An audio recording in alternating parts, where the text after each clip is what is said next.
Nous allons donc voir dans cette nouvelle leçon les dictionnaires. Alors les dictionnaires, c'est quoi un dictionnaire? Donc c'est un tableau avec une clé qui va désigner un élément et qu'on appelle une valeur. Et cette clé donc sera une chaîne de caractères. Un dictionnaire est par nature non ordonné, qui n'est pas de type séquence, comme on l'a vu avec les tuples par exemple et les listes. Pour désigner un dictionnaire vide, on va utiliser les accolades. Donc je vais l'appeler Mondico, comme j'ai appelé ma liste et ainsi de suite. Donc Mondico, voilà. Mondico, donc on va lui donner ouvrir et fermer les accolades et on voit donc bon, il n'y a pas d'erreur. On va regarder le type.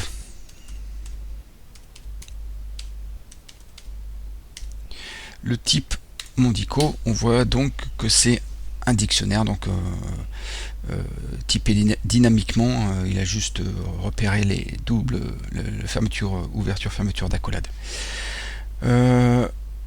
Si on veut inscrire un élément dans le dictionnaire, donc on va lui indiquer, alors on va prendre par exemple test, 2 points pour séparer l'élément, et derrière on va pouvoir lui dire des choses, par exemple test c'est la valeur 1. Donc là on a mis un élément dans mon dictionnaire. Si je regarde le contenu, on voit que donc on a un dictionnaire avec un élément. Si on veut mettre plusieurs éléments, ce qu'on va faire tout de suite, on va séparer ça par des virgules. On va donc le faire tout de suite, hein. On va déclarer un nouveau dictionnaire. Alors je vais faire plutôt des choses du style 1, 2.1, virgule 2, 2, 2.2. Donc on va faire allez, 3, 2.3. Là j'ai mis comme valeur des nombres entiers, donc 1, 2 ou 3. On aurait pu bien sûr mettre des flottants, mettre des listes, mettre des tuples, des complexes, hein, comme on veut. Je regarde le contenu. On voit donc que le dictionnaire est là. On va peut-être tout de suite parler pour voir justement que c'est bien 3 éléments de longueur de la fonction len que l'on a déjà vu, hein, qui est toujours la même. On va regarder donc dico. On va voir que c'est bien quelque chose ici avec 3 éléments. On va pouvoir déclarer des choses avec les dictionnaires. On verra peut-être avec quelques exemples l'utilité du dictionnaire, mais on va pouvoir déclarer des choses et les mettre en forme. Voilà ce que je voulais dire. Donc on va faire, donc je l'ai appelé Mondico égale, et donc alors le classique, hein, c'est de prendre les fruits et légumes pour désigner ça. On va faire par exemple banane, 2 points, j'ai aucune notion des prix, donc 2,4 € le kilo, virgule, pomme, 2 points, 3,2 €, virgule, poire, 2 points, 1,6 €. Voilà, puis je vais fermer ce dictionnaire. Si je regarde,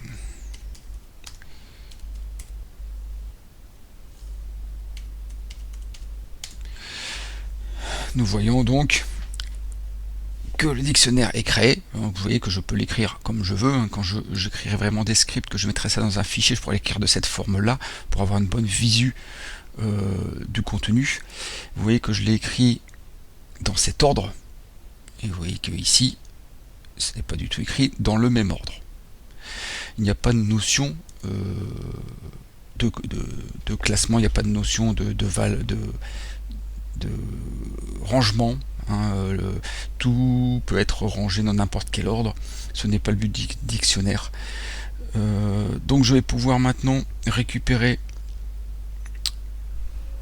des choses. Si je fais par exemple print Mondico, je vais dire que je veux, voilà, récupérer, regardez, par exemple je vais prendre pomme. Vous voyez, ça me renvoie, donc je donne la clé, ça me renvoie la valeur. On pourrait très vite penser à quelques applications où on aurait toute une liste de prix comme je l'ai fait là, et au kilo, et d'éléments de fruits, de légumes, ce que vous voulez, et on pourrait récupérer comme ça facilement le prix au kilo. Si je regarde,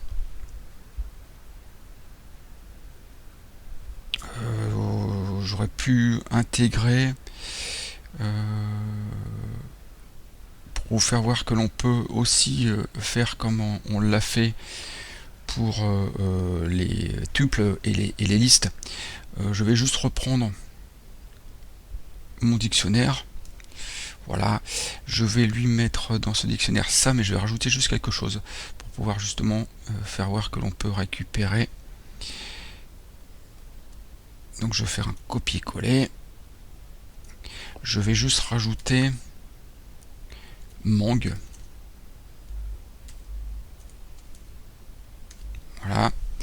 Et dans Mang, je vais pas lui mettre un flottant, je vais lui mettre une liste. Je vais tout de suite fermer ça. Donc dans ma liste, je vais dire que les mangues, c'est couleur orange, que les mangues peuvent être vertes, par exemple, et que ça se vend par 2. Voilà. Donc voilà, juste pour faire l'exemple où je vais reprendre ici, et maintenant je vais prendre mangue. Donc si je prends mangue, on voit qu'il me renvoie donc la valeur, c'est-à-dire ici une liste avec différents éléments. Et si je veux récupérer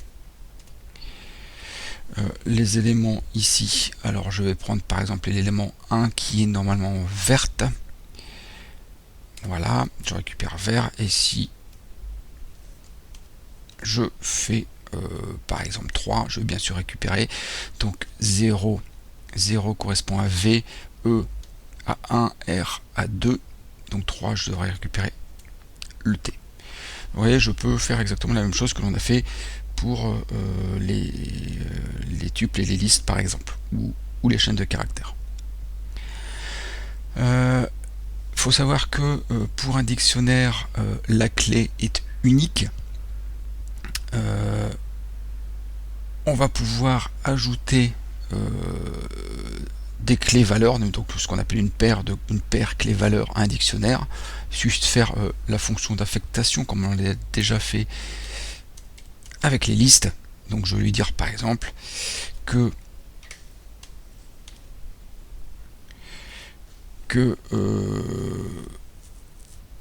je vais prendre, alors qu'est-ce que je n'ai pas pris, je vais prendre mandarine. La mandarine, je lui affecte par exemple le prix de 2,30 €. Si je regarde Mondico, donc on voit que mandarine a été ajouté. Comme je l'ai dit tout à l'heure, on voit aussi que mandarine n'est pas ajouté à la fin, mais ajouté à un endroit quelque part dans le dictionnaire. Je vais pouvoir utiliser del pour supprimer des choses. Donc je vais maintenant supprimer par exemple de mon dico. Je vais supprimer de mon dico l'élément mang. Alors est-ce que j'ai bien écrit? Oui, je peux réafficher. On va voir que la clé valeur, la paire clé valeur mang et la liste va disparaître. Donc on peut retirer que comme on veut les éléments d'un dictionnaire. Et on peut parcourir le len, donc on a vu l'élément len, mais on va voir qu'on peut parcourir le dictionnaire et récupérer certaines choses du dictionnaire. Par exemple, si je fais mon dico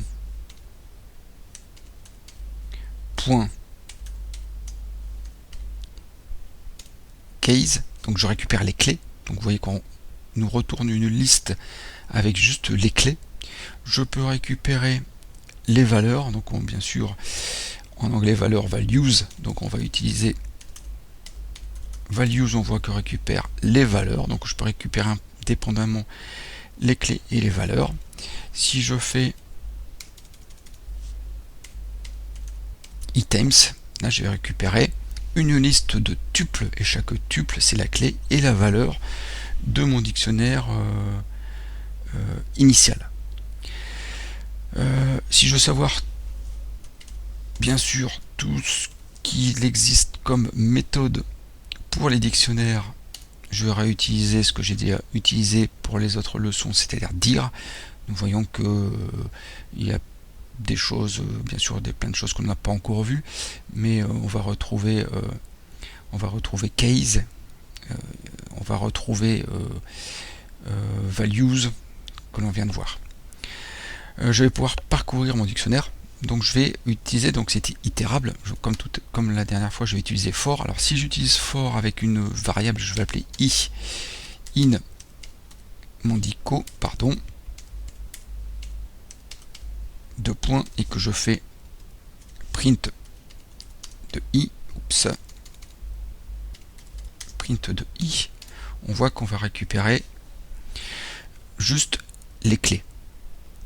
J'ai juste dit for in mon dico. Si je fais la même chose avec point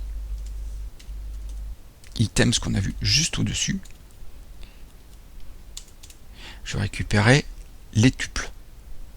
Si je veux récupérer chaque chose, alors là je vais donner un des noms explicites, je vais appeler ça clé virgule valeur. Voilà. Et là je vais simplement afficher clé de points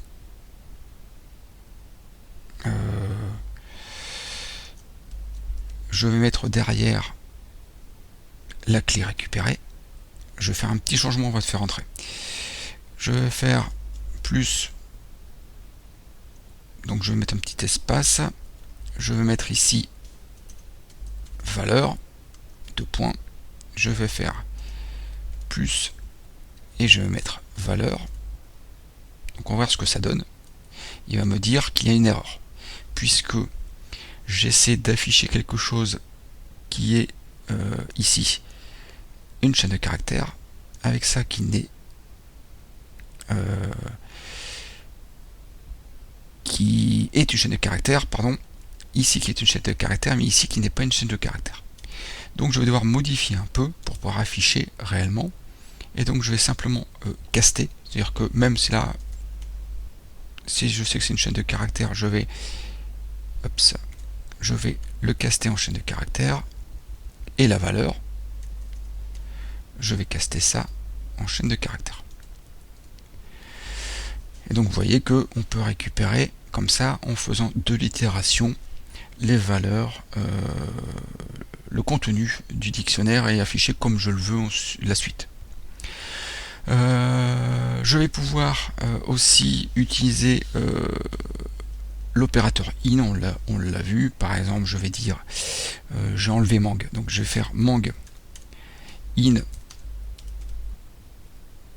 mondico.keys, est-ce que ça appartient? Bien sûr, je l'ai enlevé, il n'est plus là. Et si je prends quelque chose existant, je me retourne avec ça me retourne donc vrai, puisque pomme est bien une clé de mon dictionnaire. On peut également utiliser, tester l'appartenance d'une clé avec la méthode ASCII. Donc par exemple, mon point ASCII, je vais reprendre par exemple pomme. Donc vous voyez qu'on se retrouve avec la même chose. Et je vais pouvoir utiliser comment dire, la méthode get.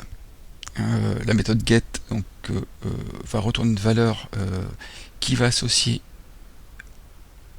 à une clé ou et donc il va associer la valeur, pardon, je reprends, la méthode get va nous retourner la valeur associée à une clé, et si cette clé n'existe pas, ce qu'on aura mis comme deuxième paramètre. Alors c'est plus simple, un exemple, si je fais mondico.get, je vais pouvoir lui dire par exemple de me récupérer